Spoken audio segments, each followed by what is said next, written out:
ऐतिहासिक वारसा आणि अथांग भक्तीचा संगम असलेल्या मुंगी पैठण नगरीत आज उत्साहाचे उधाण आले आहे.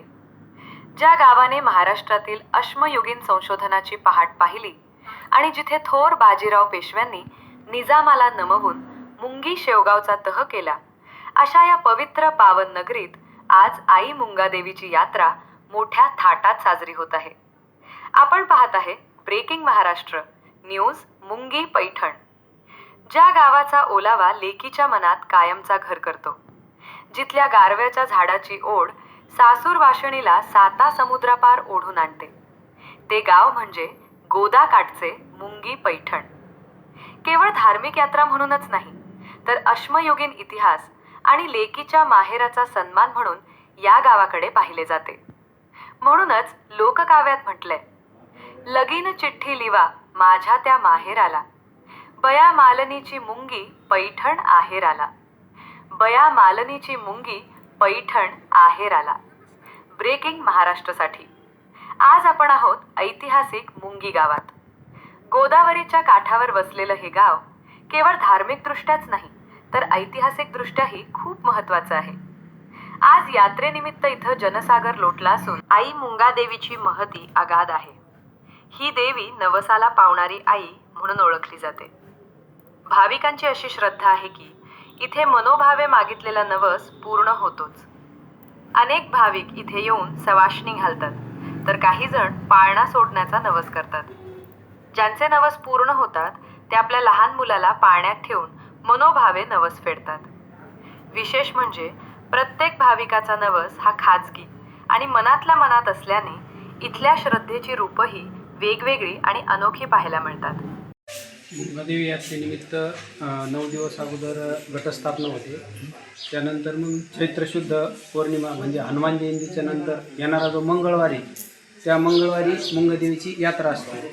तर मुंगादेवीची ख्याती अशी आहे की ही देवी नवसाला पावणारी देवी आहे. तर ज्यांना नवसाला पावली ते यात्रेच्या निमित्ताने मग ते कार्यक्रम, ज्याची जशी श्रद्धा आहे तसे ते कार्यक्रम ठेवतात. पाळणा, जे मुलांचे पाळणे हे गंगेत सोडतात. आणि तसं आपण यात्रेनिमित्त विविध कार्यक्रम ठेवतो. जसं गेल्या वर्षी आपण जे प्रबोधन कार्य वसंत अंकारे सर यांचा कार्यक्रम ठेवला होता. 2-3 दिवसाचा कार्यक्रम ठेवला होता गेल्या वर्षी. तसं दरवर्षी वेगवेगळं नियोजन राहत असतं. यात्रेनिमित्त जे बाहेरचे पाहुणे येते त्यांना पण या कार्यक्रमाचा आस्वाद घेता येतो. तसेच संध्याकाळी छबिना निघतो आणि पूर्ण गावात मुंगादेवीची यात्रा निघते आणि पूर्ण गावात मिरवणूक निघते. तसेच दुसऱ्या दिवशी कुस्त्या असतात, असं नियोजन आहे. मुंगी गावाचं महत्त्व अधोरेखित करताना सांगावंसं वाटतं की 1865 मध्ये याच मातीत पहिली अश्मयुगीन हत्यारे सापडली होती. याच भूमीत द्वैताद्वैत सिद्धांताचे प्रतिपादक निंबाकाचार्य यांचा जन्म झाला. इतकंच नाही, तर पंढरपूरच्या विठ्ठलाला ताक पीठ भरवणाऱ्या भक्त रमाबाईंचे हे माहेर. इथल्या कणाकणात भक्ती आणि इतिहास गुंफलेला आहे. सांस्कृतिक कार्यक्रम आणि कुस्तीचा आखाडा. यात्रेनिमित्त गावात विविध सांस्कृतिक कार्यक्रमांचे आयोजन करण्यात आले आहे. पण मुख्य आकर्षण असते ते छबिना मिरवणूक. रात्री सालाबाद प्रमाणे छबिना मिरवणूक निघणार आहे. मुख्य आकर्षण असते दुसऱ्या दिवशी होणाऱ्या कुस्तीच्या स्पर्धा. यावर्षी ग्रामस्थांनी आणि आयोजकांनी अतिशय भव्य स्वरूपात कुस्तीचे आयोजन केले आहे. आयोजकांच्या मते यावर्षी महाराष्ट्रभरातून नामांकित पैलवान आपली ताकद आजमावण्यासाठी मुंगीच्या आखाड्यात उतरणार आहेत. अश्मयुगापासून ते कृष्ण दयार्णवांच्या हरिवरदा ग्रंथापर्यंत व पेशव्यांच्या पराक्रमापर्यंत आणि ओव्यांमधील माहेराच्या ओढीपासून ते आई मुंगा देवीच्या नवसापर्यंत मुंगी गाव आजही आपला वारसा तितक्याच श्रद्धेने जपून आहे.